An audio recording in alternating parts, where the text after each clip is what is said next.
What is going on, everybody? My name is John Solo, and let me just get this out of the way right now. I understand that I have a very prominent tan line on the top of my forehead. The reason that that's there is because I actually graduated from college on Saturday, and the ceremony took place outside, so I was out in the sun for about 4 hours, and this was the result of that. If you're curious about why the tan line is at an especially awkward angle, as you can see, it's a little bit lower here than it is over here. That's because I put my graduation cap on without looking in a mirror, so I was looking pretty stupid for about 4 hours. Hopefully it's not too distracting though, because today we're actually going to do some myth busting. So right now I'm almost all the way through the Clone Wars series, and even though I've somehow powered through the first 2 seasons, which were essentially just after-school specials in space, I've still got a few problems with the show. One of those problems is how many times they make you think someone on a stealth mission is about to get caught by a bad guy just for them to disappear at the last second without a trace.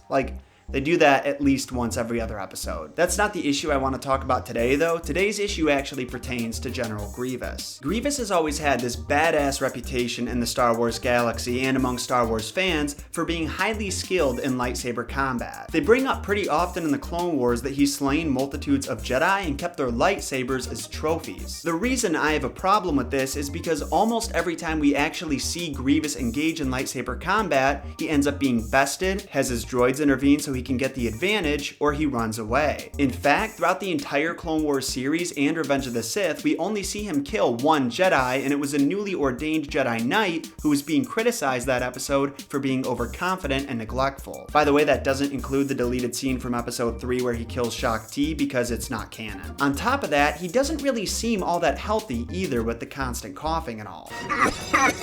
So what gives? Why is everyone afraid of this guy? Well, according to today's theory, Grievous's reputation as a fierce Jedi killer may have been exaggerated a little bit for intimidation purposes. Let's dive into why exactly we're thinking this. In episode 3, when Grievous is about to face off against Obi-Wan, he breaks the trend of running away and actually faces off against Obi-Wan. This may come across as him being brave and backing up his fierce reputation, but let's take a closer look at the scene. At the very start of the duel, he's completely surrounded by battle droids. Honestly, Obi-Wan is the one who deserves the credit here for being ballsy. Having these droids surrounding them both meant that Grievous could order them to fire on Obi-Wan at any time he wanted, which is actually something he's done to opponents in the past. Because of this key factor, he was never in any real danger to start with, and it's likely that the reason he stayed was to show off in front of these separatist figureheads that were present. You gotta admit that it would have been pretty bad PR if he ducked out in front of the guys responsible for backing the military he was in charge of. Of course, Obi-Wan is one of the greatest duelists in the Jedi Order, and I think his skill and passion for combat are exemplified when Grievous breaks out all 4 of his lightsabers and he responds by smiling. That being said, Grievous had 4 lightsabers to use at once. If he really was so deadly with them, I can't help but think he would have put up a better fight, even if it was against someone as skilled as Obi-Wan. Instead, he loses 2 of the sabers almost immediately, gets force pushed away from Kenobi and loses the other 2, and because he can't call on his droids for backup anymore due to the clone intervention, he runs away in true Grievous fashion. Now, this is just one example, but like I said earlier, we see Grievous do this multiple times throughout the Clone Wars series. Nevertheless, he still has this fierce reputation, and you might be wondering why that is, so I'm going to tell you what I think is the cause. First, his body. Because the old expanded universe was wiped out, right now we don't know exactly why Grievous has a cybernetic body, but in the Clone Wars he insists he volunteered for the improvements. Taking into account his personality, how he looks, and how he uses his body, I can't help but think it was designed for primarily one purpose: intimidation. Intimidation was one of the strongest assets Grievous had. Just take a look at the guy. He's 7 feet tall, has a cybernetic exoskeleton, 4 lightsaber-wielding arms, and piercing reptilian eyes. Some of the moves he uses in combat, albeit somewhat effective, are incredibly flashy, and there's no way Count Dooku could have taught him everything he knew because Dooku had a human body and wasn't capable of it. Combine the appearance and functionality of his body with the widespread knowledge that he enjoys hunting down and inflicting pain on Jedi,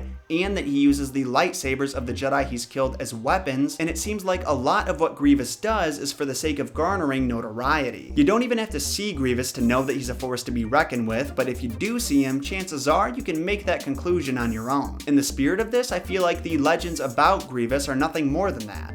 Legends. What I'm proposing is that just like how Grievous made improvements to his body, he made improvements to his accomplishments as well. And I want to put emphasis on the word improvements, because when it comes to his tactical skills, Grievous really is an excellent general. Whether he's fighting a battle in space or on land, he always seems to have not only a strategy, but a backup strategy and a backup to the backup strategy. So maybe he really was responsible for the deaths of multiple Jedi, but that doesn't necessarily mean that they died by his hand. They could have died in combat from an order he gave a battalion of droids, for example. And if that's the case, he easily could have ordered one of the droids to pick up the lightsaber and bring it back to him, and it even could have been for the same purpose, to serve as a trophy for the Jedi he's killed. Like most legends and wives' tales, there may not be an exact origin to the stories about Grievous. Maybe he spread them himself to boost his notoriety, like I said, or it could have been as simple as someone misinterpreting the story of how he got his lightsabers and spreading that misinterpretation throughout the galaxy. Whatever the case may be, you just know that Disney's gonna end up releasing a comic that explains all of it, and I'm gonna end up looking like a big dummy. So now it's time for me to ask, what do you guys think of the theory? Honestly, I really like it. Grievous has always been a character with so much hype behind him, and even though it made a little more sense with the old school Clone Wars cartoon and the old expanded universe, that stuff is all legends now. Until our homies at Lucasfilm decide to expand on his story, this is gonna be headcanon for me. Like I said though, I wanna hear your guys' thoughts, so make sure you leave them in the comment section down below. If you like the theory and how I explained it, do me a favor and hit that like button, and consider subscribing for multiple Star Wars videos every single week. Consider sharing the video on social media, following me on social media, and